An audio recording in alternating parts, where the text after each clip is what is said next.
At this point, it should not come as a surprise that the Galaxy A24 looks just like the rest of Samsung's devices this year. It goes further to look exactly like the A34 with that Infinity U display design. Now, while you might want to call out Samsung for using this design, the positive here is that an Infinity U display at the very least means this is not a PLS display like last year, but AMOLED. Someone said this is the proper A22 upgrade, and I can hardly disagree. The A24 is the last of 2023 A series devices to surface, as we've already seen the rest of the series much earlier. If we are to compare this to last year's A23, it looks a lot different, and I'll say a lot better because the A23 looked really odd. There are some improvements to this from its predecessor, aside the refined design, and depending on how you look at it, this is actually an upgrade. Although I think those with a Snapdragon preference may not agree, but the Helio G99 this comes with is a better processor than the Snapdragon 680. So that's an upgrade, or don't you think so? Interesting is the fact that the Helio G99 is powering a number of devices released so far this year, so I'd say it's already a popular one. For pricing, the A24 actually comes slightly more affordable than the A23, and that's a really good thing.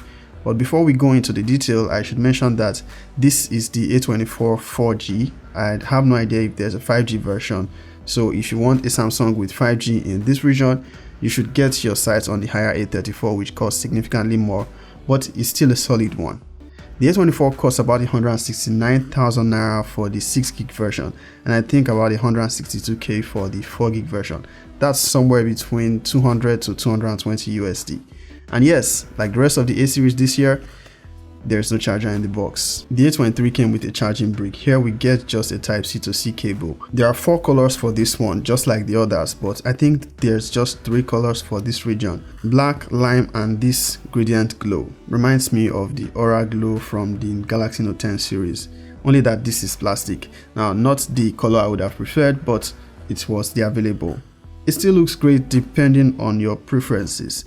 It's glossy and a real fingerprint magnet, so if you won't be buying a case with this one, just get a microfiber cloth with you always. I also couldn't help but notice that of all the A series devices this year, the A24 feels the lightest.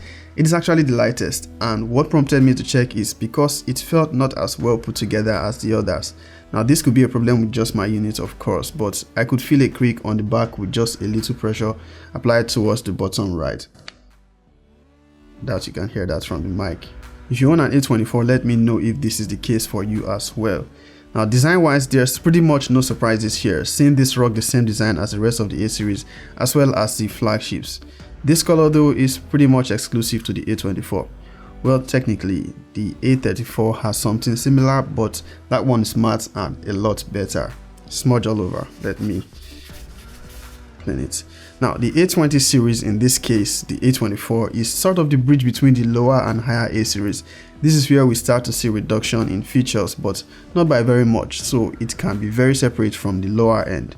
There is no IP rating for this one like the A34 and A54, but it comes with the headphone jack unlike the A34 and A54. Also, no stereo speakers here. The A24 still maintains a side-mounted fingerprint scanner, which works pretty well to unlock the device when needed.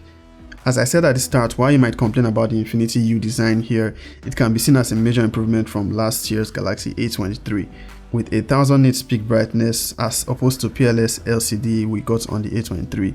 The Infinity U design makes this device look a lot more like the A34, except that the chin here is thicker. The display remains 90Hz refresh rate and 1080p resolution.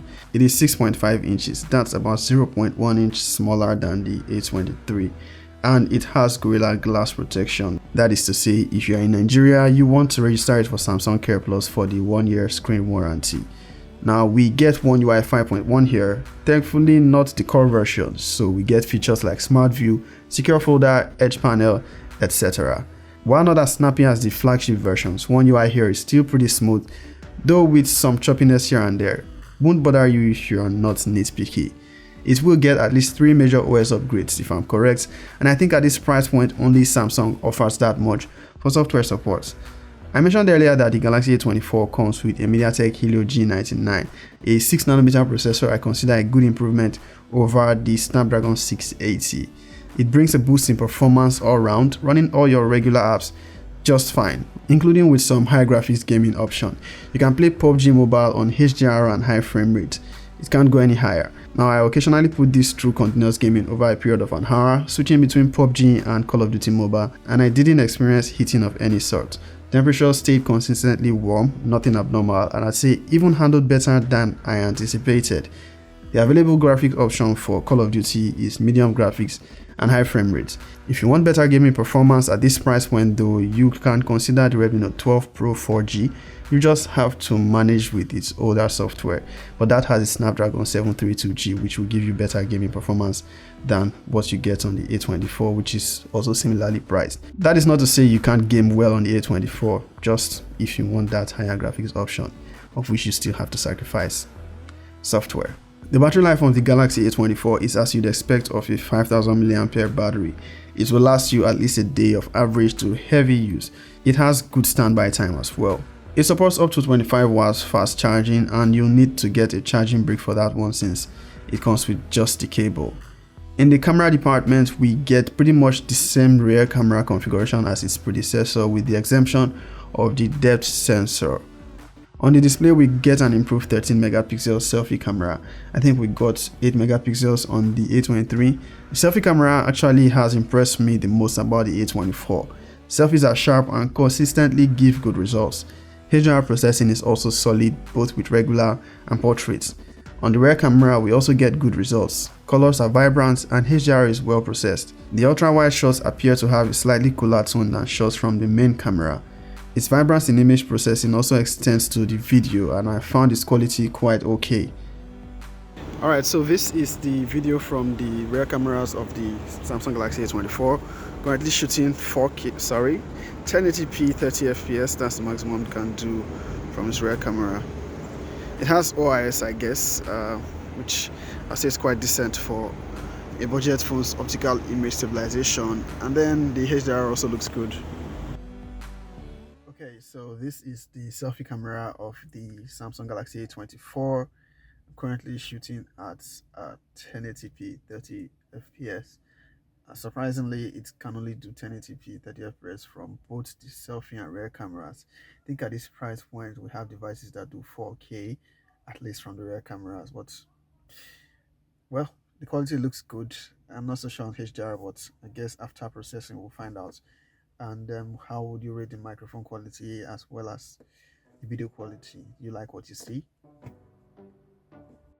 The Galaxy A24 is a decent upgrade from its predecessor, although I'd say it doesn't pack enough for you to upgrade from the A23, but you should find it a solid upgrade from the A22. Its pricing places it in the same category as Redmi Note 12 Pro 4G, which I say offers better specs overall but just runs on older software. If you want to pick this one up, it's a solid one and I can recommend it. That's all from me. If you want to see a review of the Redmi Note 12 Pro 4G, you can check here, and I recently reviewed Tecno's Camon 20 Premier, so check here. Peace.